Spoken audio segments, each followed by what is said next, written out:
അമ്മേ അമ്മേ ഒരു ചായ എടുക്കട്ടെ. ചായ ഇപ്പഴാ? ഇപ്പൊ വേണ്ട മോളെ.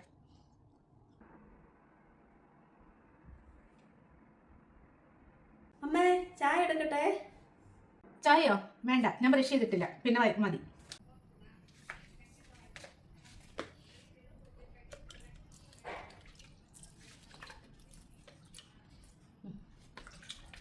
അമ്മേ ചായ എടുക്കട്ടെ. ഇപ്പൊ വേണ്ട മോളെ, പിന്നെ മതി എനിക്ക്. പതിവില്ലാതെ ഇടയ്ക്കിടയ്ക്ക് വന്ന് ചായ എടുക്കട്ടെ എന്ന് ചോദിച്ചുകൊണ്ടിരിക്കുന്നു. ഓ, എൻ്റെ മരുമോൾ നന്നായിയാ. ഇനി കുറച്ച് നേരം ഒന്ന് ഫേസ്ബുക്ക് നോക്കട്ടെ, ന്യൂസൊക്കെ കാണണ്ട. കൂറ്റമ്പാറ സ്വദേശി സുനിൽ ബാബുവിന്റെ ഭാര്യ 30-കാരിയായ രചനയാണ് കൊല്ലപ്പെട്ടത്. പത്രമാതാവ് ശാന്തയെ പോലീസ് അറസ്റ്റ് ചെയ്തു. ചായ ചോദിച്ചപ്പോൾ കൊടുക്കാഞ്ഞതാണ് പ്രകോപന കാരണം.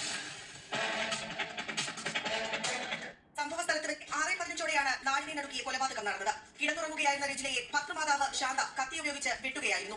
ശരീരമാസകലം വെട്ടേറ്റ രചന സംഭവ സ്ഥലത്ത് വെച്ച് തന്നെ മരിച്ചു. കഴുത്തിലേറ്റ മുറിവാണ് മരണകാരണമെന്നാണ് പ്രാഥമിക വിവരം.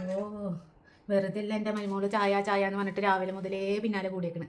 അപ്പൊ ഇതാണ് കാരണല്ലേ?